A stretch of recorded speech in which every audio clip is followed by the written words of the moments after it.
this meeting between the writer and the director, the way that you describe it sounds quite personal, and it sounds like that you have to find this kind of match. So you don't think that as a director you should be able to pick up just any script, any playwright, and produce it and make a good performance out of it?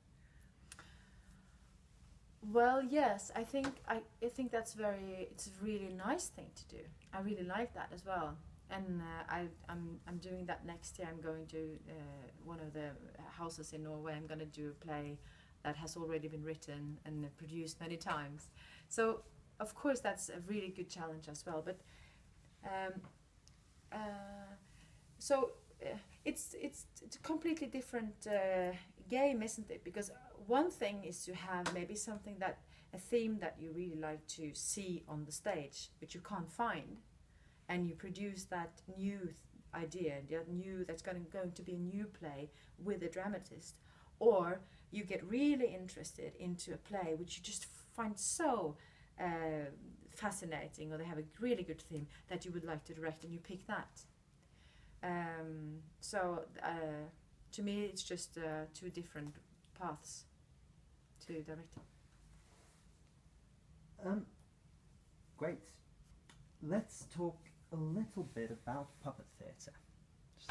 Shift gears a little bit, because you have also worked with puppet theatre. Yeah. Very, very different, I guess, to research-based theatre, or is it?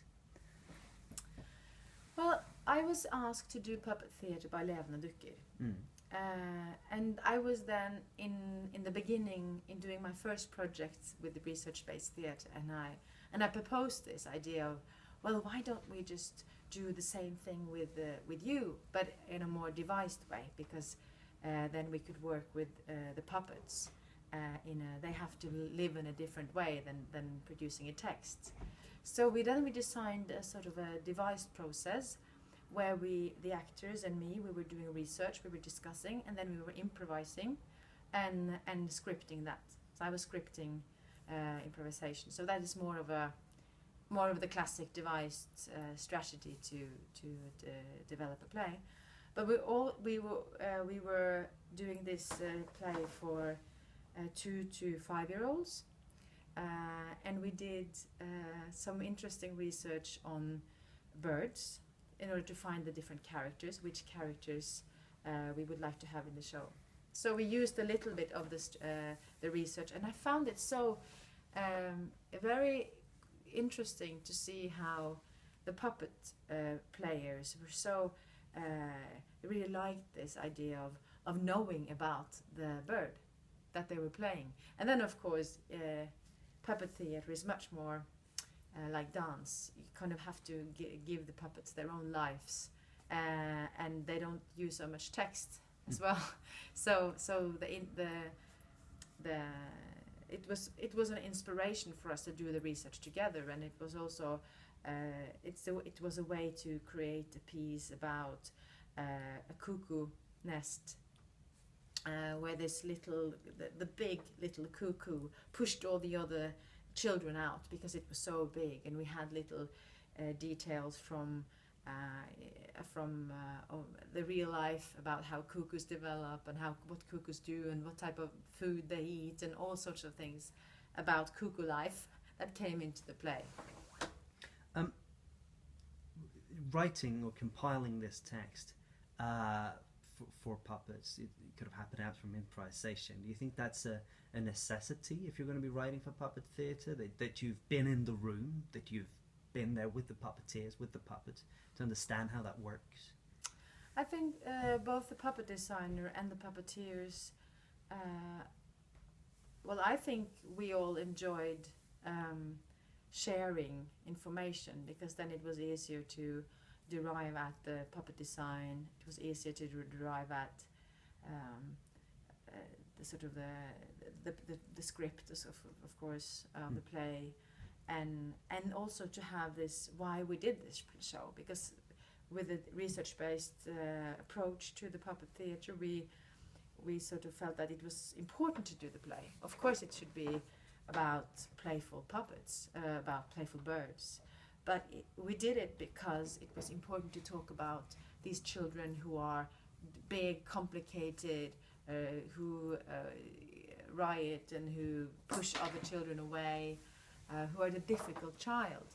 So this thing about doing a play about difficult child, it all came about from the process of researching that we were saying, well, you know, this is actually, people give medicine to little children now. So the increase of medicine to children has increased enormously the last 10 years. And so why is that? Is it not, you know, how about all those children that need to be extrovert and needs to shout and needs to be complicated and difficult? That should be maybe allowed. So we had this social awareness around the piece. You've done theatre for young audiences, different age groups, but you've also produced a lot of plays, directed a lot of plays for adults. When you've never been scared, like when you're doing theatre for young audiences, to be put into a bracket, to end up in other employers, funding bodies, etc., other people's mind as somebody who does children's theatre. You're not afraid of the stigma of children's theatre? No, I never felt that. I've never been asked to do projects that I didn't want to do. Not in theatre in this sense.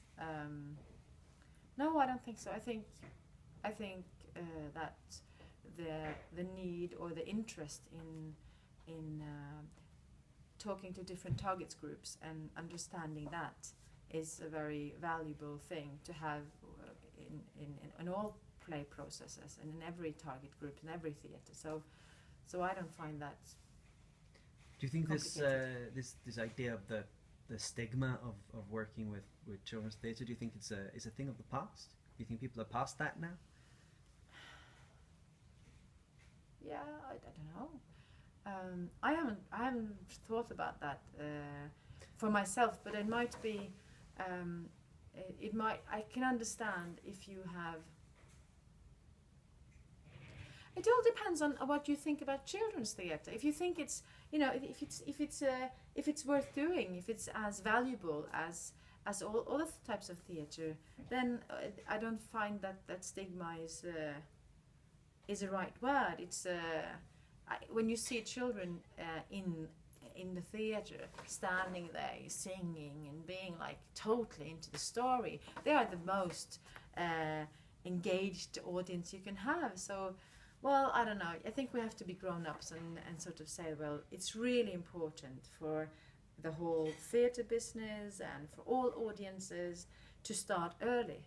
Like everything else, you have to go to see good theatre when you're a child. Otherwise, why should you go to theatre when you're 20? It has to start early, and we think like that in all other sense, so in all other parts of the community. Like if you're going to be a football star, you have to start when you're 4. Like, and that should be the same. If you want to be a, it's all about good stories, and I love writing, or I love reading for my children, and these stories that we share is so important. So well. Our stigma, I don't know, go away, stigma. I don't think it's, it only minimizes, it's about feeling bad. Like if you, okay, let's say, perspective. If you're an actor and you only been cast as a child in children's plays, of course that feels horrible. You want to be, if you're a grown up, you want to also go into roles that are grown up, because you want to deal with love, with hatred, with jealousy. You want to, grasp those big feelings in a grown up way, because the little ones have also got the same type of feelings, but they are in a different way. So if you're curious about people, then you should be curious about children and grown-ups. And I think it's really, if you go and see some of the best actors doing children's shows, they are so serious. They do it full on. And the thing that keeps creating this stigma is when people are not being serious enough about the target group. That they're saying, well, we can do whatever with children. Really, I hate that.